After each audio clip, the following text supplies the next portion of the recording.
Hello everyone, welcome back to the channel. My name is Nini and today we're doing a sketchbook session. Sorry that it's been a while since I've actually done like any kind of full sketchbook content kind of video. And hello to all the new people. If you don't know, I mainly do sketchbook stuff and sometimes I do digital art speed paints too. And yeah, so this, as you can kind of tell, this is Halloween kind of related, or like spooky season related. And for this video I'm drawing my Headless Horseman character design, and I actually came up with this concept last year for spooky season, which I'll probably show a few clips of the sketches that I did from my last sketchbook, which if you haven't seen that sketchbook tour, you should probably go watch it. It's actually really good and there's a lot of great content in there. Yeah.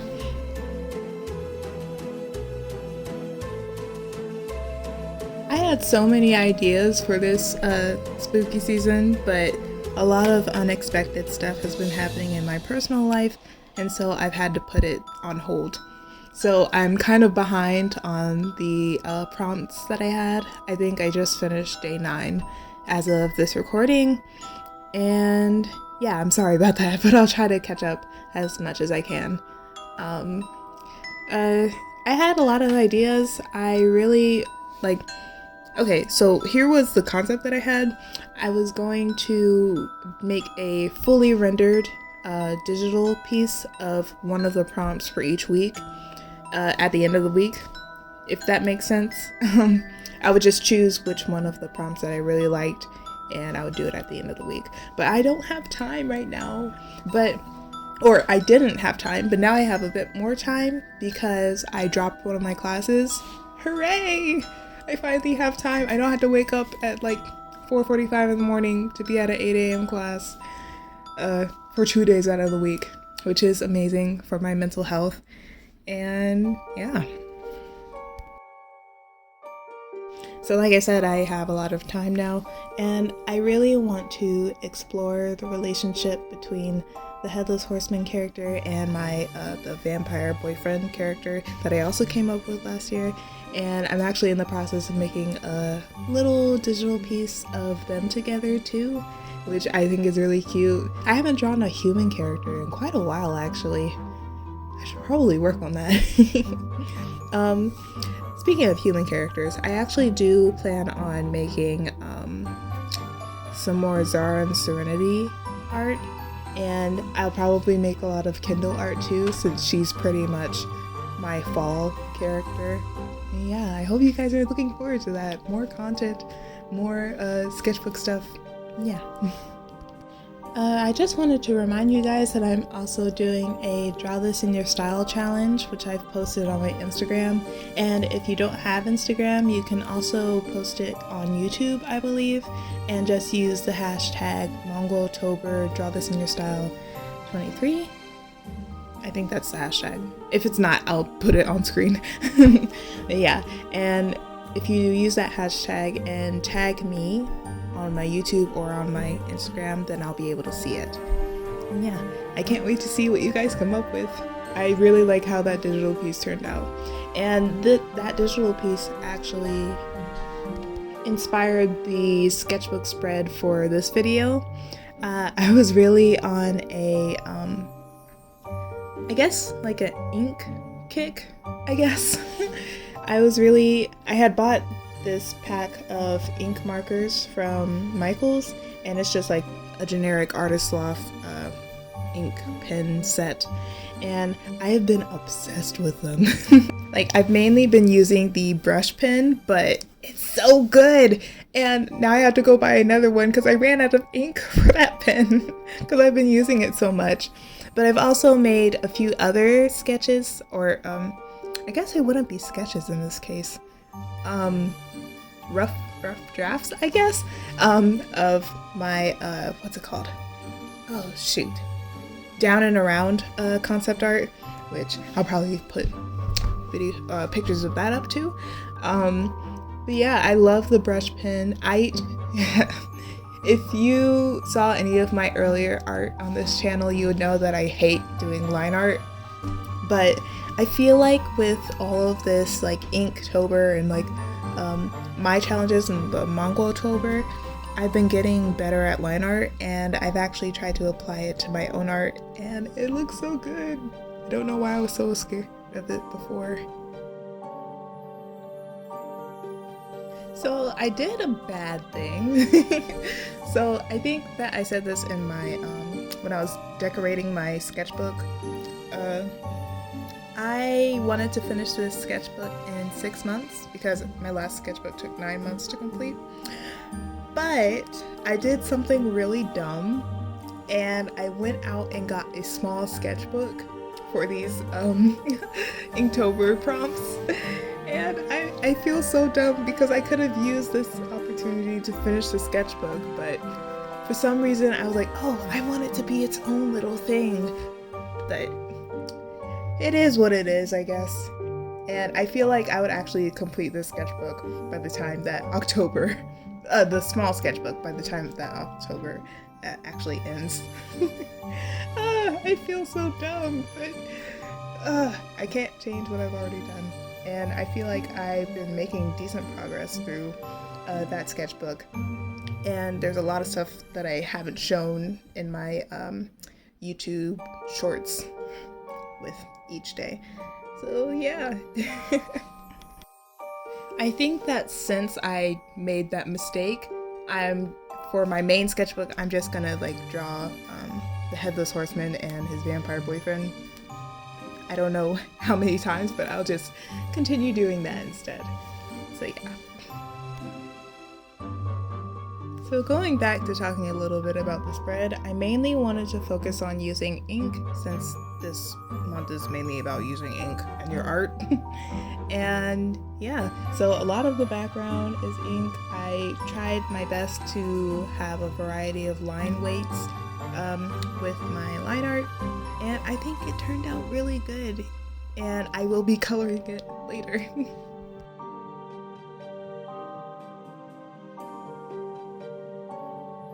So I kind of changed the concept for the Headless Horseman this year. Like last year he had like a neck and all that kind of stuff, but this year I made it so that his head is floating instead, so that he really will be a Headless Horseman and not just have like a pumpkin head.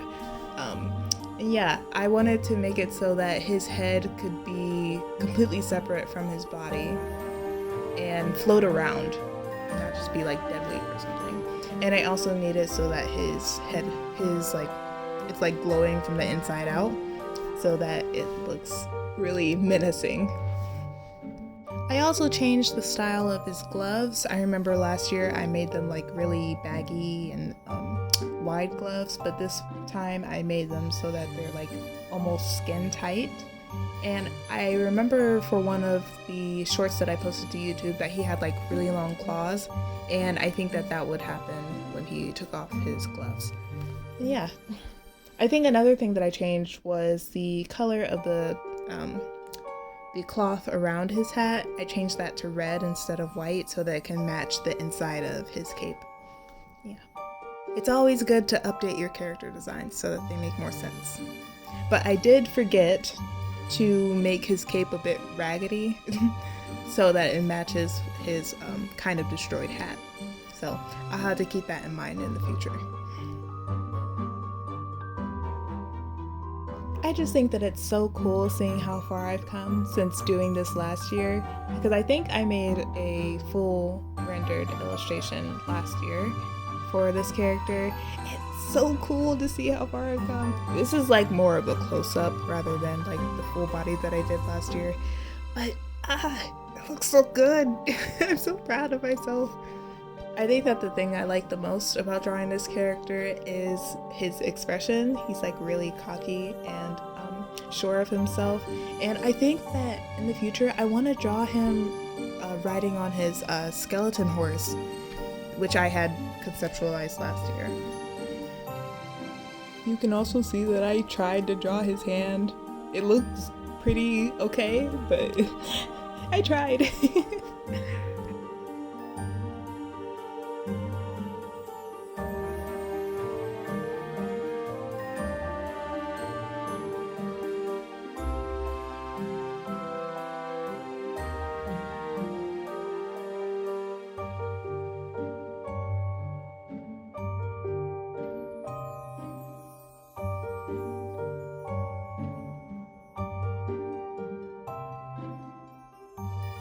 So I'm not sure if this was the next day or like a few hours later, but I decided to color this one. I wasn't sure about it at first, but I thought maybe a little bit of color might be nice.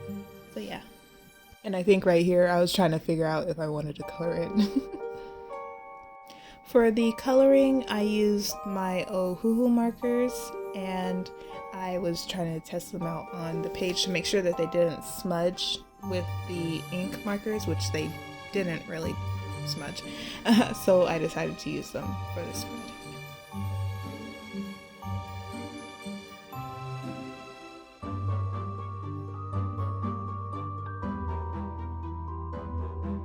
So I think that the main thing that I wanted to work on with this spread was his face, and like I kind of wanted to try doing the glowy effect like I did with my digital version of him, but it didn't quite work out. I think I might need to work on that a bit more, or maybe use my Prismacolor color pencils to add the glowy effect to his clothes and stuff.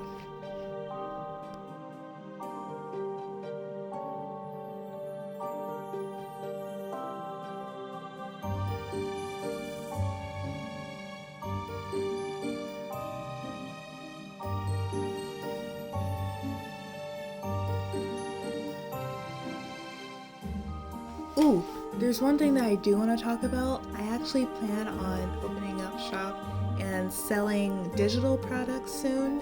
I think my first product will be a wallpaper, which is from my Draw This in Your Style challenge, and I hope that you guys will try to support me on Ko-fi, which I have up on my in my links in my About Me section on this channel. Sorry that sounds so awkward. I don't know how to promote myself, so I plan on doing a desktop wallpaper and a phone wallpaper, and I think I'll do a tablet wallpaper too. But yeah, I'm in the process of making digital products, so I hope that you guys are looking forward to that. I've also been doing research about physical products, but I'm not quite sure how to do that yet. I've been looking at different websites to print my stuff, and I think I made a short about this before. I got a sample print, poster print from Sticker Mule, and I think it turned out really good, but I need it to be glossier and for protection purposes. So yeah, I really want to sell my prints, and I have a whole bunch of sticker designs. I just need to figure out the whole shipping and the taxes and all the business related parts of it. So that will be coming soon, and I probably will still sell my Halloween stickers, my sticker designs, whenever I open up shop for that kind of stuff. But yeah, just be patient and I'll have my stuff sorted out soon. Oh, I forgot another thing that I changed about his design was that I added these skull, I guess pins to connect the chain to go under his little cloth thingy. I don't really know what it's called. I feel like with this spread I got a bit better with my color theory, and I think I remember last year that for his cape I just used straight up black or a dark gray to color it, but for the purposes of the lighting from the moon in the background, I made the cape a bluish gray kind of color instead, so that I can add shading as well, and I think that it really adds to the whole piece.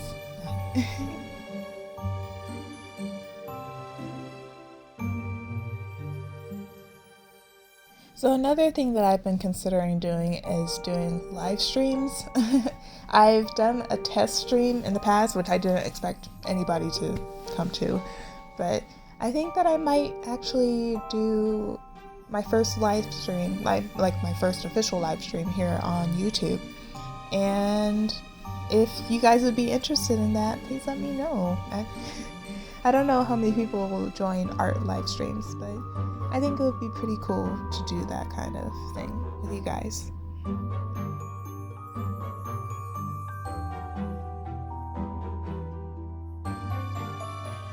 So I know I keep throwing ideas out there, but I've also been considering reviving my comic account. I've barely posted on that account on Instagram. Um, but I really want to practice making like short comics, maybe about my life or even about these characters. I really want to make a comic about the relationship between the Headless Horseman and his vampire boyfriend. And I also have a few other short story ideas that I've been working on, but I just really want to be able to practice my comic making skills because I do plan on making my Mongol story into a webtoon someday, or something equivalent to that. And I really want to be prepared before I do that, so I wanted to get some experimental stuff out there first. I think that's also a good reason why I'm doing my Inktober, Mongoltober challenges. It really helps me with trying to practice line art, which I think I will actually have to use when I'm doing a webtoon in order to save some time so I don't have to fully render each individual panel of the comic. And yeah, I really want to do it someday, and I'm actually writing the story right now, but I just need to get into the mindset of making a comic or a visual novel.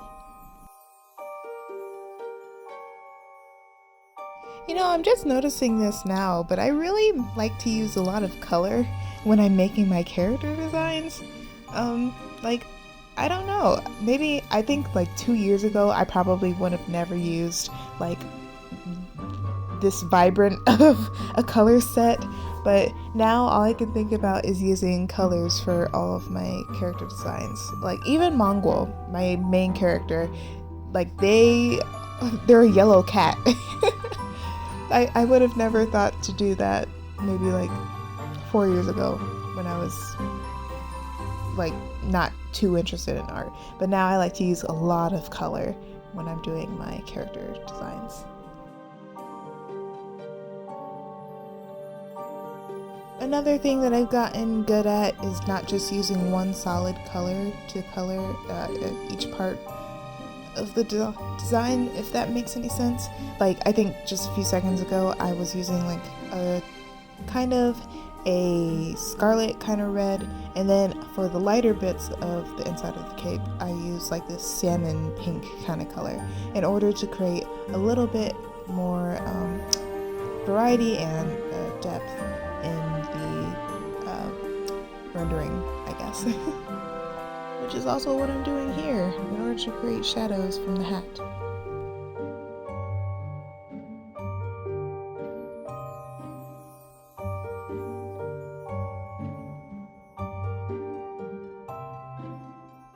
Looking at it now, I can't help but gush about how I did the line art. I know I don't do line art, but this looks so good. And like all the other previous ones that I've done too, for this month. It just looks so good, especially with the color. It makes me want to go back and color all the line art stuff that I did, but I'm still too nervous to do that. I actually haven't used my Ohu markers very much in this sketchbook, which I should probably start doing. I should stop being so scared of messing things up and just do it. It's a sketchbook. It's supposed to make mistakes.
So I didn't do too much when coloring the background because I wanted the main focus to be on the Headless Horseman, but I kind of regret doing that now because now the background looks super flat, which, I mean, I guess that was the point, but I don't know. It just looks a bit odd to me. I have been getting pretty good at drawing trees though. I know that in my 7-day challenge I did one of the spreads was a bunch of trees, and I feel like these are really spooky trees, like really spooky and scraggly trees.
So now I'm adding a bit more depth to make sure that things have dimension, and yeah, that'll probably be it for this spread.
So that's it for this video. If you like the video, please consider subscribing, and I will see you all next time. Goodbye!